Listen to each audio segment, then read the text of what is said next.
A nossa série de mensagem, quero começar assim. Eu sei que ela está um tanto pesada para nós. Sim, mas ela está pesada justamente porque a gente está falando só de Bíblia realmente, né?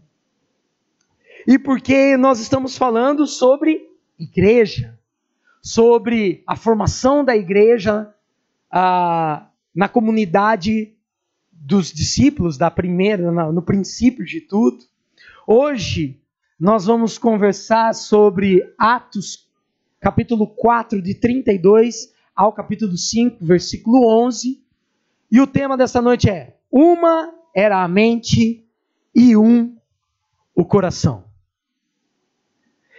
E na semana passada, quando começamos falando sobre o capítulo 3, nós introduzimos falando sobre a crise de identidade que existia na igreja. Por quê? Porque os discípulos eles ainda não se entendiam diferentes do que a religiosidade que eles praticavam. Que qual era? O judaísmo. Eles não tinham ainda caído o disjuntor de que eles não eram judeus mais, entre aspas, né? Que eles estavam vivenciando uma nova caminhada. Pelo contrário, nem era isso que as primeiras pregações que vemos em Atos, não era isso que eles queriam. Era mostrar para os religiosos, para os judeus, para a população ali em Jerusalém na época, que o que acontecera em Cristo Jesus era justamente o quê? O cumprimento das Escrituras. E estava tudo certo. Só que não. Ok? E nós vimos então que, pela frase citada por Pedro, levanta e anda, e todas as implicações que existiam atrás dela, como por exemplo, a presença do Espírito Santo, a coragem e a ousadia em testemunhar sobre quem era Jesus, a quebra de tabus, incluindo aqueles que os religiosos nunca permitiriam estar no meio do templo, por exemplo, como um coxo. Né? A perplexidade das pessoas ao verem o coxo não é porque ele andava. É o que esse mendigo está fazendo aqui. Depois que caiu a ficha deles e ele está pulando, andando, mas ele não era o cara que ficava ali na porta. Daí que caiu a ficha dos caras. Bem como uma outra implicação por detrás era a capacidade de aproveitar a oportunidade para pregar.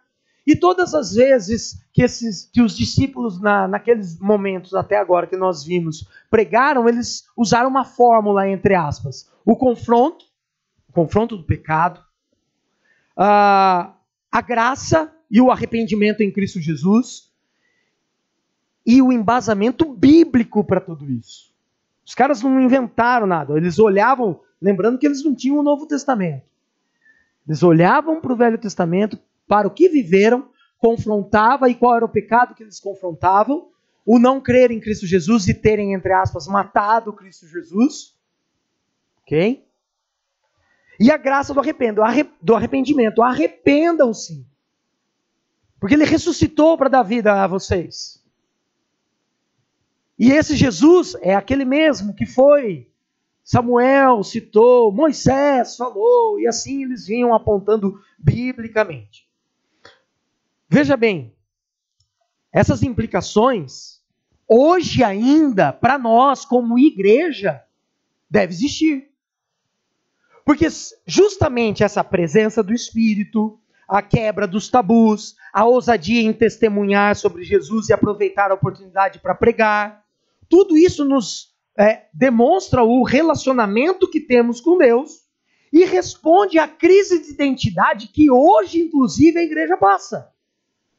Porque essa crise de identidade, ela será respondida pela presença e ação do Espírito Santo em, por e através de mim, de você, de nós.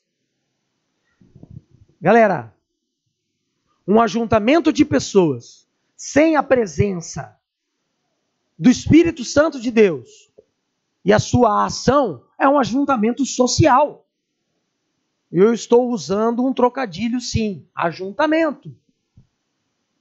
sem a presença do Espírito Santo aqui, sem a seriedade da presença e a reverência do nome de Cristo Jesus aqui, em mim e neste lugar, cara, o que nós estamos fazendo então é um ajuntamento social.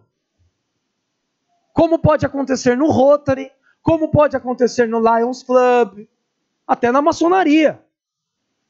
E aí eu quero lembrar você que se você é cristão, o Espírito Santo habita em você. E onde você está, Cristo se faz presente. Então já não é mais um ajuntamento apenas social. Essa é a graça da parada. Isso que é legal de estarmos inseridos no reino, mesmo sem nada a dar em troca. Deixa eu lembrar vocês a Jerusalém da época. Jerusalém era uma metrópole para a época, né? Aí há indícios de mais de 100 mil pessoas morando por lá. Não é uma cidadezinha já. Óbvio que há arredores, né? A gente não tem 100 mil pessoas dentro de Jerusalém, mas ali as suas vilas e tal. Uma cidade grande para a época. Sabe o que é o mais legal? Veja se vocês conseguem identificar algum traço histórico. Era uma cidade dominada pela violência. Quem saía de casa hoje não sabia se voltaria. O que é mais interessante, essa violência não era proporcionada pelo crime organizado, pela disputa entre facções, como é que fala? Criminosas. Mas por partidos políticos, que no nosso caso é facção criminosa também. A grande polarização era a questão política para os caras. Para vocês terem uma ideia, Iscariotes, Judas, talvez ele tivesse pertencido a um partido, os Zelotes. E Iscariotes, talvez não seja sobrenome, seja o apelido que ele ganhou. E a tradução que alguns caras sugerem aí é o risca-faca. Ó, esse é o discípulo de Jesus, igual a nós. Perigosos. Justamente por quê? Porque dentro dessa polarização política, existe então a direita e a esquerda, as brigas, né? A imposição da força para conseguir atingir alguns objetivos. Vocês não querem fazer dessa forma, então o governo fará. Vem o governo dos judeus e faz. Mas isso ofendeu a Roma? Roma vem, força para cima. Cara, essa é a bagunça em Jerusalém. Violência, polarização política, querendo fazer você engolir a ideologia um do outro. Um está mais certo do que o outro. A esquerda é melhor do que a direita, se você me permite fazer esse paralelo aqui brincando. E o que acontece com Pedro e João naquele dia? Depois que eles foram usados pelo Espírito Santo na cura do coxo, eles saíram do templo? Não, eles foram presos. E lá presos eles testemunharam. Olha, esse cara está andando por causa do nome de Jesus Cristo. E o Sinédrio disse para eles, vocês não vão mais falar no nome de Jesus. E eles falaram, é impossível deixar de falar do que vimos e experimentamos. Nós não vamos desobedecer a Deus para obedecer aos homens. E os caras foram libertos, porque não tinha como dar algum castigo para eles naquele momento. Para onde eles foram? Eles foram se encontrar com o grupo ali, raiz, vamos dizer assim, dos cristãos. Porque nesse momento, segundo a Bíblia, existe cerca de mais ou menos 8 mil novos convertidos caminhando com os discípulos. Desde Pentecostes até aqui, 8 mil novos convertidos.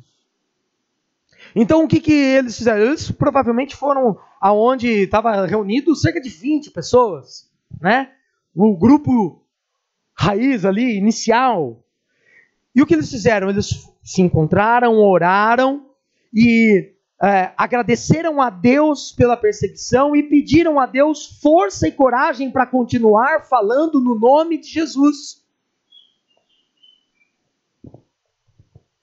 Agradeceram a perseguição e oraram pedindo forças e coragem para continuar falando em nome de Jesus.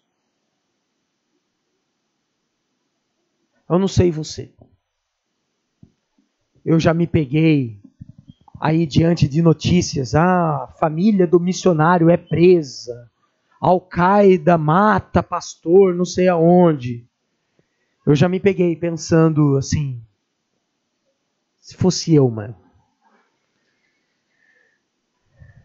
Será que eu ia abraçar os caras e falar assim, gente, é brincadeira, pegadinha, Allah é o cara, deixa Jesus passar aí.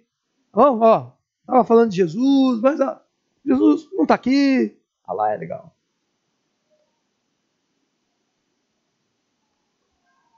Corta porque eu estou com Cristo Jesus aqui. Corta aí. Eu não sei. Espero que eu tenha essa coragem. No Espírito Santo de Deus. Se isso acontecer. Tomara que não. No entanto, há um outro grupo também que fez um paralelo ali no meio do judaísmo, e era isso que o judaísmo estava tentando combater, porque existia um grupo que dizia assim, nós temos para viver a palavra, nós precisamos nos separar, sair da cidade, a cidade é maldita, sair de perto dos homens que não entenderam ainda o que Deus quer de nós e viver afastados. Então lá afastados, vivendo lá no deserto, os essênios viviam assentados lá em cavernas. Foi o primeiro grupo de assentamento da época. E aí então eles proclamavam, diziam assim, propriedade particular é coisa do demônio. Você tem propriedade particular? Vende tudo. O que faz com o dinheiro? Divide entre a galera aqui. Para quê? Porque tem que ter tudo em comum. E então, eles vendiam as propriedades, iam morar no deserto, e lá eles então não tinham mais nada para dizer que era seu. Esse é o contexto ali do momento, gente brigando por isso, gente brigando por aquilo, não sei o quê, e perseguição, e tentativa de morte, mas a pergunta que fica, e que talvez aí venha com a minha pergunta quando eu vejo aí essas cenas quanto a missionários e me colocando no lugar deles, é o que impulsiona e motiva cristãos do mundo inteiro a cumprirem com a missão. O que é que faz com que esses caras se mantenham fiéis a Deus em meio a perseguições? O que motiva a mim e a você termos o desejo e a intenção de abençoar pessoas ao nosso redor com o nome de Jesus? O que é?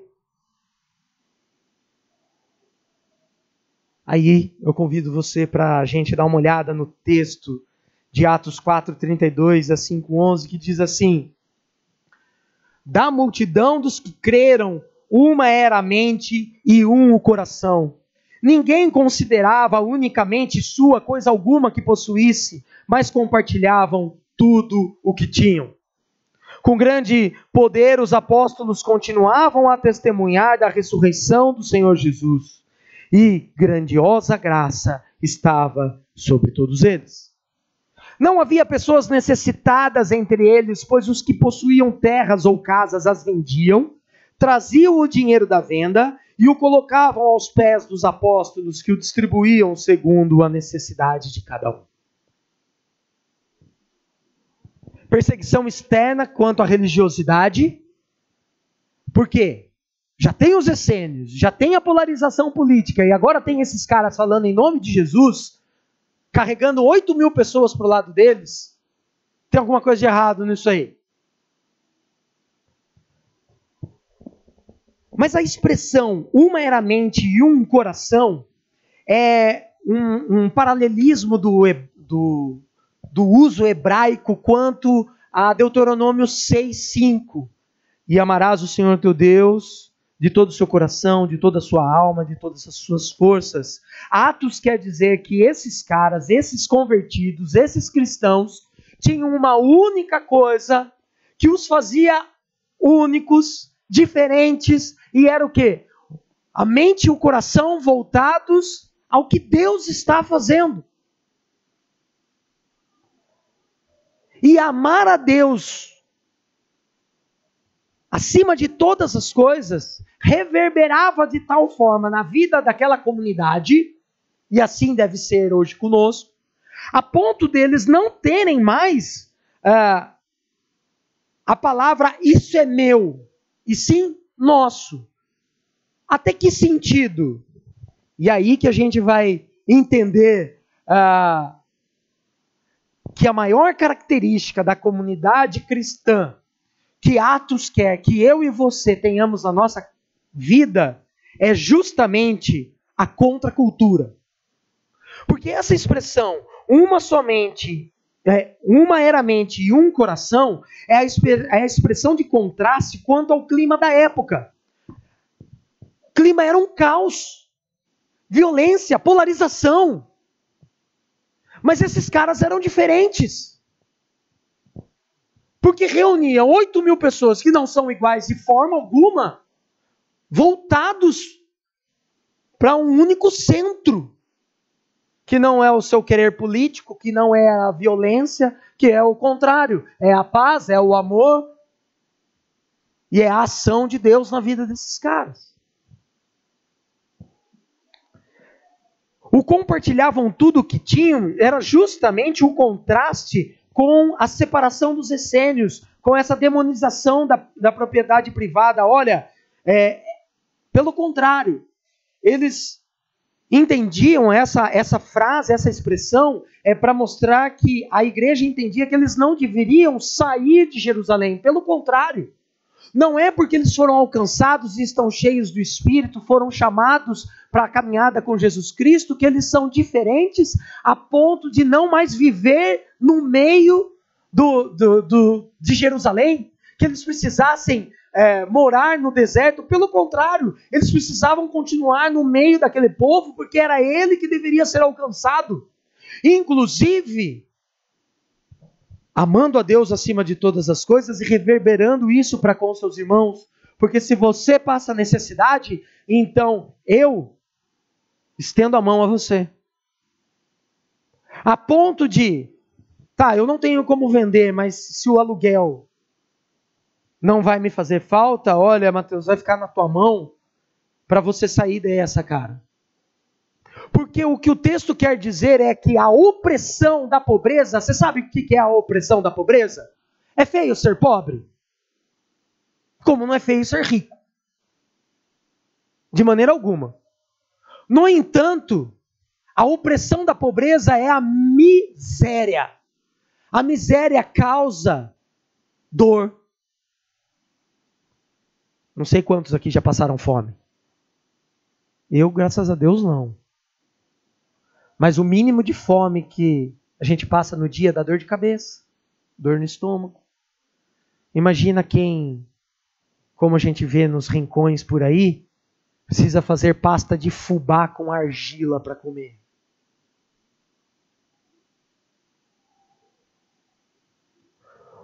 A expressão não está dizendo que as pessoas deixaram de ser pobres, mas elas deixaram de ter necessidades. De ter as mazelas da miséria. A ponto de Flávio Joséfo, um historiador da época, dizer que em meio aos cristãos desapareceu a pobreza. Por isso Atos traz, não havia pessoas necessitadas entre eles. Mas nesse sentido, ninguém subiu de casta, de classe social. Mas todos estavam diante uns dos outros dignamente. Porque isso era o reflexo do amar a Deus acima de todas as coisas. Então eu vivo para cuidar do outro. Eu vivo na presença do Espírito. Eu vivo na presença de Deus, na presença de Cristo e do seu ensino, que é amar, servir, pacificar, incluir, transformar para atingir objetivos e não com a violência. E não com a polarização. E não com o cabo de guerra no Facebook de quem é que está certo. Se eu sou o Haddad Lula, se eu sou o Bolsomito.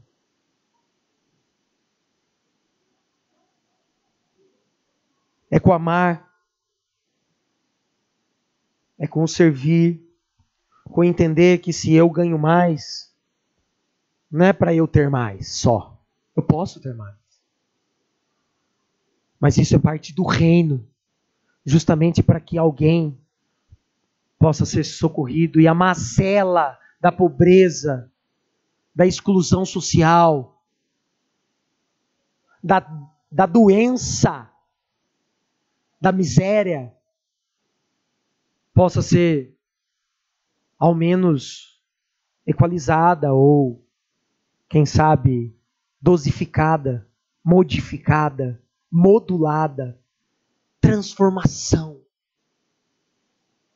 Foi para isso que a igreja foi chamada. Foi para isso que o Espírito se fez presente. É para isso que estamos aqui. É isso que o Espírito quer de mim e de você hoje. É isso que o Espírito reverbera quando as pessoas perguntam: você é cristão? Sim. Que igreja você vai? Ajuntamento. É para ecoar isso no coração das pessoas. A ponto de grande poder, como diz o texto, acompanhar a todos nós. E as pessoas olharem para nós e terem respeito, graça, e falarem assim: pô, esses caras têm algo de diferente, porque é isso que quer dizer a graça que estavam sobre todos eles. A admiração do povo, como a gente já viu no texto há 2 domingos atrás.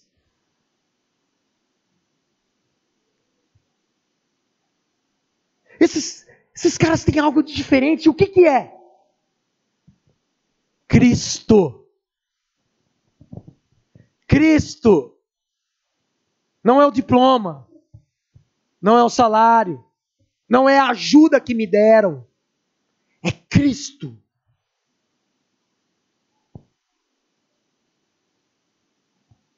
A comunidade em Atos está unida. Saúde. Está unida no tripé da missão. E o texto deixa para a gente que o tripé da missão é presença do Espírito, revelada na obediência desses caras em permanecer em Jerusalém, para influenciar o povo a ser alcançado. Presença do Espírito. Segundo, pregação da palavra, testemunho. Pregação da palavra não é pegar um texto e sair falando. É falar do que isso reverbera aqui dentro. De como isso transformou a minha vida. Abraçar alguém, caminhar com alguém. Testemunho. Porque é impossível deixar de falar daquilo que vi e vivi. Terceiro ponto, compartilhar a prática do amor a Deus acima de todas as coisas, que tem como consequência amar o próximo como a nós mesmos. Aí Lucas faz questão de trazer uma história cômica para quebrar um pouco esse clima que eu e você estamos sentindo agora. Tá pesado. É uma história interessante, que coloca 2 caras aí, frente a frente. O primeiro é José, um levita de Chipre, a quem os apóstolos deram o nome de Barnabé. Significa encorajador. Vendeu um campo que possuía, trouxe o dinheiro e colocou aos pés dos apóstolos. Um homem chamado Ananias, juntamente com Safira, sua mulher, também vendeu uma propriedade e ele reteve parte do dinheiro para si, sabendo disso também sua mulher. E o restante levou e colocou aos pés dos apóstolos. Até aí, nada de errado nessa leitura. Barnabé é uma brincadeira entre o nome aramaico e grego de José. Porque esse cara deveria ser aquele cara assim. Ele chegava num lugar, ele percebia alguém com uma carinha, sentava do lado, conversava, encorajava, abraçava, ficava sabendo do que estava acontecendo, tentava solucionar. Pô, é um encorajador. É o filho da consolação. Ele é um bom exemplo para Lucas. Ele vai, no texto original do grego, ele vende parte de uma propriedade e entrega aos pés dos discípulos. Justamente por quê? Porque talvez deveria ter pintado uma necessidade. Ele, como levita, talvez ele tivesse ganhado essa parte dessa propriedade, porque o levita não poderia ter propriedade em si, né? Poderia ter ganhado no casamento, sei lá. Mas ele foi lá e vendeu uma parte e entregou aos discípulos. Quem é Ananias? A tradução do nome Ananias é: o Senhor é gracioso. Então, se o judeu chama alguém pelas suas características, esperamos que Ananias seja um cara que vive no presente da graça de Deus. Safira, a formosa, a bela. Infelizmente, eles são um mau exemplo. Nós vamos ver que no desenrolar do texto, eles mentiram, foram hipócritas, eles só entregaram e venderam, ou melhor, eles só entregaram uma parte do valor que venderam, porque eles pensaram assim, possivelmente: pô, Barnabé entregou lá, ó, foi legal, todo mundo está falando bem de Barnabé, vamos lá fazer também. As pessoas vão falar assim: Ananias, aí você é o cara, parabéns, parabéns, Safira, deixou de ir no cabeleireiro, mas deu aí, ó, uma grana aí para ajudar os pobres, muito bom. Talvez era isso que eles queriam ouvir. Então perguntou Pedro: Ananias, como você permitiu que Satanás enchesse seu coração, a ponto de você mentir ao Espírito e guardar para si uma parte do dinheiro que recebeu pela propriedade? Ela não lhe pertencia? E depois de vendida, o dinheiro não estava em seu poder? O que o levou a pensar em fazer tal coisa? Você não mentiu aos homens, mas sim a Deus. Pedro confronta Ananias quanto à sua suscetibilidade ao pecado. E quando ele fala dessa forma assim, Satanás enchesse seu coração, Pedro sabe da forma que Satanás lida, porque eu lembro você que quando ele chegou para Jesus e sussurrou na orelha de Jesus assim: o senhor não vai morrer, não fale assim, o senhor está aqui com a gente não vai permitir isso acontecer. Jesus dá um passo para trás, põe a mão nele e diz assim: afaste-se de mim, Satanás. Jesus sabia, Pedro sabia como é que rolava esse lance aí da ação de Satanás, da perseguição de Satanás à igreja. Essa é a perseguição interna. Se a perseguição externa é quanto à religiosidade, para Lucas a perseguição interna é a nossa susceptibilidade ao pecado. O quanto os nossos corações estão propensos ao pecado. É essa perseguição que pode matar a igreja também. O quanto que a gente está indiferente para o pecado. E daí ele continua. Mentir ao Espírito é uma expressão interessante, porque como que você vai mentir ao Espírito? Se o Espírito sabe todas as coisas. É justamente uma expressão para mostrar que Ananias desprezou, estava desconectado e indiferente à presença de Deus, à presença do Espírito. E quando Pedro pergunta para ele, faz essas perguntas, ela não lhe pertencia, depois de vendido o dinheiro não estava em seu poder, ele está mostrando que não era obrigatoriedade, não era obrigatório vender e entregar o dinheiro. Nem parte e nem o todo. Que isso acontecia liberalmente, você fazia porque você queria, voluntariamente. E o quanto? O quanto o Espírito falar ao seu coração. Mas ele precisou ir lá, dizer, ó, tá aqui, eu vendi o terreno, tá aqui, ó. Barnabé vendeu uma parte, eu vendi tudo, viu? Aê! Mas o Espírito falou ao coração de Pedro e a máscara de Ananias caiu. Qual que é a sentença da desconexão de Ananias com a presença do Espírito? Ouvindo isso, Ananias caiu e morreu. E o texto diz que expirou e morreu. Grande temor apoderou-se de todos os que ouviram o que tinha acontecido. Então os moços vieram, envolveram seu corpo, levaram-no para fora e o sepultaram. A morte de Ananias é a forma de Lucas mostrar para nós a sentença do julgamento quanto à morte espiritual. Ananias só caiu morto aqui porque ele estava tão desconectado de Deus, apesar de estar no meio da comunidade ali, que ele estava morto espiritualmente e não sabia.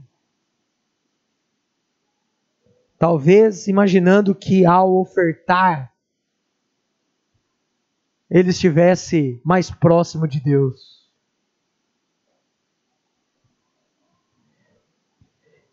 E a palavra temor nesse texto é medo, sim. Quem ouviu essa história ficou cheio, ficou apavorado. É isso que o texto quer dizer. Mas o que está por detrás desse texto é o temor do Senhor. E temor do Senhor, o que é, Marco? Aí eu vou reivindicar aqui o conceito hebraico de temor. Temor é a nossa consciência da onipresença, onisciência e onipotência de Deus. E Ananias perdeu isso, ou nunca teve. Por isso achou que ao mentir, estava tudo certo. O temor do Senhor aprofunda nosso relacionamento com Deus e transforma a nossa vida para vivermos como Cristo. E como Cristo vive?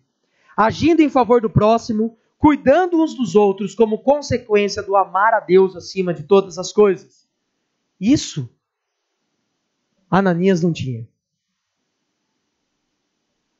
E a rapidez para sepultar Ananias, nem foram buscar Safira, nem outro parente dele, é justamente para mostrar que esses caras entenderam que Ananias morreu porque ele estava amaldiçoado.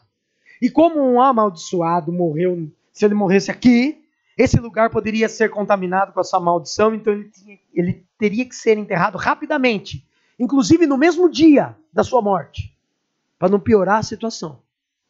Por isso ele foi enterrado tão rápido. Sua mulher nem ficou sabendo. Talvez ela tenha pegado uma parte da grana e tenha ido gastar, fazer, sei lá, o cabelo. Comprar roupa. Ficar mais formosa. Banho de argila do deserto. Sei lá. 3 horas essa mulher ficou fora aí sem saber o que rolou. Aí ela chega.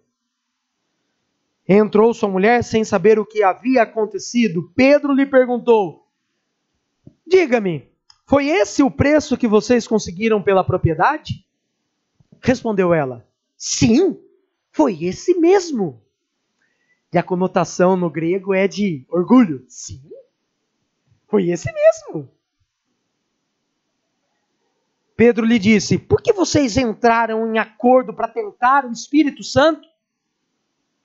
Veja, estão à porta os pés dos que sepultaram seu marido e eles a levarão também. Pedro dá uma sentença. E a sentença é: falta temor a Safira também. Porque o seu combinado e a sua confiança em Ananias foram firmadas no pecado, na morte espiritual e na dissociação do verdadeiro relacionamento com Deus.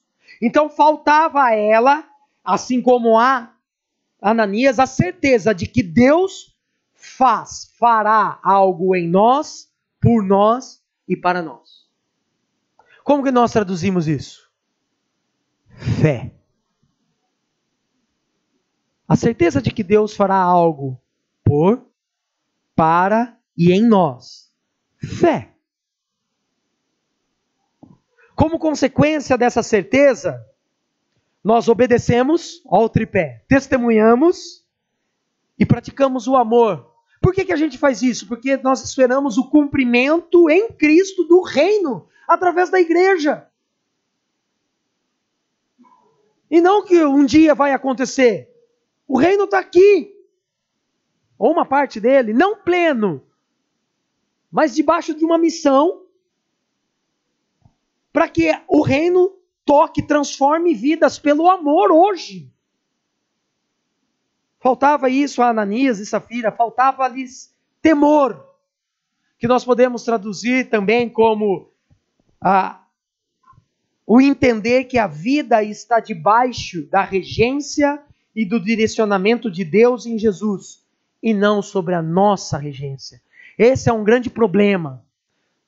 Nós insistimos, e essa é uma das brechas da perseguição interna da igreja, achar que nós controlamos todas as coisas, achar que nós controlamos o número de pessoas, as conversões, o tempo, que nós controlamos o ganhar mais, um salário maior,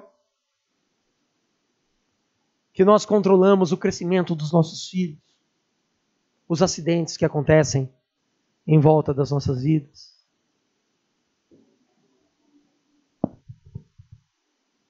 Óbvio, o que aconteceu? Naquele mesmo instante, ela caiu aos pés dele e morreu. Então os moços entraram e, encontrando-a morta, levaram-na e sepultaram ao lado do seu marido.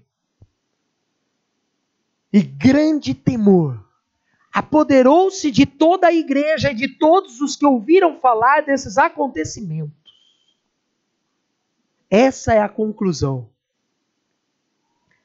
Safira tem o mesmo fim de Ananias, morre sepultada às pressas, porque se ela foi fulminada, é amaldiçoada. O engraçado é a cena, ela cai, plum, os caras entram e falam, mais uma. Pega, envolve lá, já sai com ela, chega lá no cemitério, a terra está revirada, cava aqui mesmo, põe do ladinho aí, isso, pronto. Deixa os caras aí. Faz tudo rápido, era hoje mesmo o negócio que tinha que acontecer. Mas a parada mais legal desse texto é que esta é a primeira vez que a comunidade de cristãos e de discípulos de Jesus é chamado de igreja. E olha as características da igreja. Perseguida externamente pela religiosidade. Por isso, para mim, é um barato quando a religiosidade começa a bater na gente. Começa a ver biblicamente, a ação do Espírito quanto a isso. Respeitada pelo povo. As outras pessoas admirarem, desejarem participar disso. Encontra problemas internamente com os seus membros. Que ninguém aqui é santo. Porque a igreja é feita por homens suscetíveis ao pecado. Principalmente porque nem todos nós, ou acho que nenhum de nós está tão conformado com a ideia de que não temos o controle nas nossas mãos. Mas o temor é isso. É praticar e entender que a vida está sob a regência e o direcionamento de Deus em Jesus, e não sob a minha regência e direcionamento, mas sob a ação do Espírito Santo. E aí a pergunta, o que impulsiona cristãos no mundo inteiro a cumprirem com a missão, a gente precisa relembrar que a igreja é composta de homens falhos, volto a falar nisso, pecadores, porque eu sou falho, eu sou pecador. Eu confessei aqui diante de vocês que eu não sei se na faca, no pescoço, só lá na hora quero saber qual vai ser a minha coragem e ousadia na presença do Espírito Santo de Deus. Mas que eu já pensei nisso, já pensei em dar um abraço no cara e falar assim, piada, brincadeira. Mas, na presença do Espírito Santo, nós somos então, uma vez cheios dele e que Cristo é o nosso Senhor e Salvador, inconformados com o pecado e com as nossas falhas.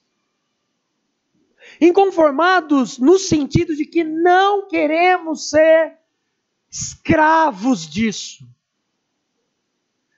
Não queremos depender dos nossos pecados ou das desculpas que daremos, porque não queremos nos livrar dos nossos pecados. Como Ananias e Safira fizeram.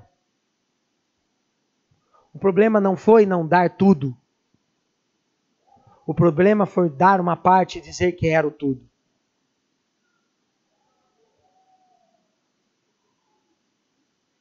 E dar desculpas em cima disso. E alimentar isso. Atos quer que nós sejamos muito mais Barnabés do que Ananias e Safira. A Bíblia quer que nós sejamos muito mais Cristo Jesus.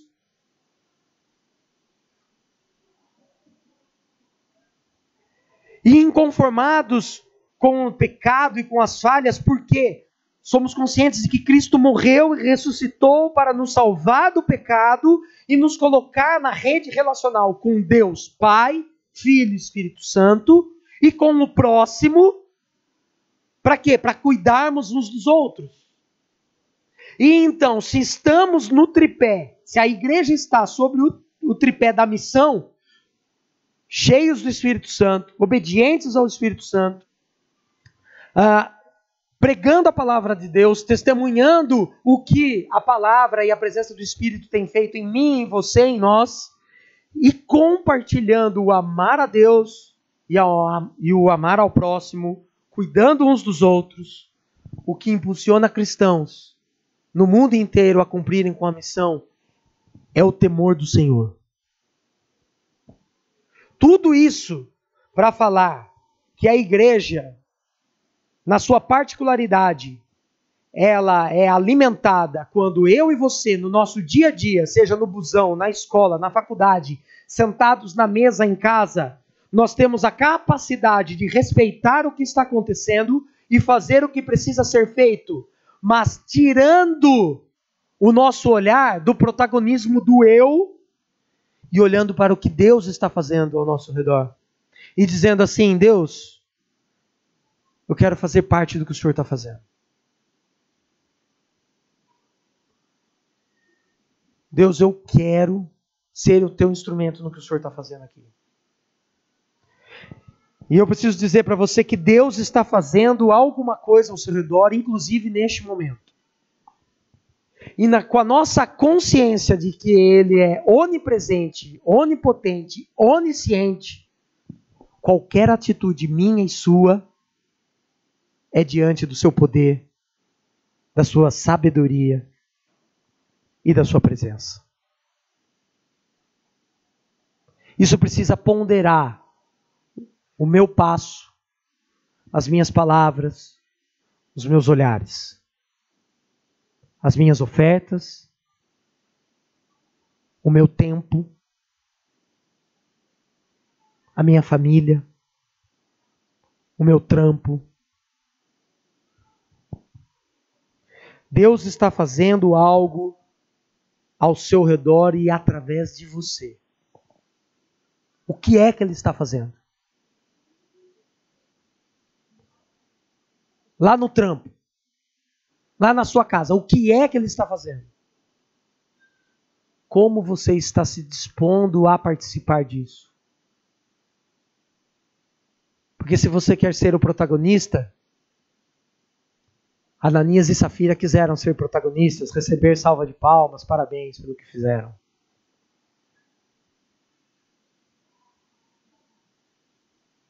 Se você quiser servir e amar, se você quiser pacificar, incluir e transformar, é assim que Cristo age. Assim Barnabé agiu. Bem-vindos ao reino. Quero orar pela sua vida. E quero pedir que Deus abra seus olhos, sua mente e seu coração, bem como o meu, para que nós sejamos um para com o outro aqui, ó. Não só quem está sentado ao seu lado, quem está à sua frente, quem está à porta, e também fora daqui, para que nós sejamos instrumentos daquilo que Deus está fazendo na vida do outro. Baixe sua cabeça, feche seus olhos. Deus amado, clamo que a presença do Teu Santo Espírito nas nossas vidas nos encha do temor do Senhor. Queremos, Deus, participar daquilo que o Senhor está fazendo aqui. Queremos, Deus, sermos instrumentos, não porque somos dignos, mas porque fomos feitos dignos em Cristo Jesus. Porque Cristo Jesus quer nos usar para isso, então nós queremos nos render para isso. Tira do nosso coração todo egoísmo, egocentrismo, todo orgulho. Oh Deus, nos faz miseráveis naquilo que nos afasta do Senhor, que nos afasta dos nossos irmãos.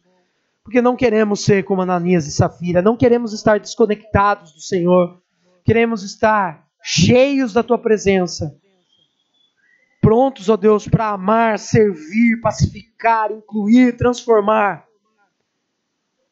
mesmo pertencendo a partidos diferentes, que o que nos motive mais seja a salvação e a presença de Cristo Jesus em nós e por nós.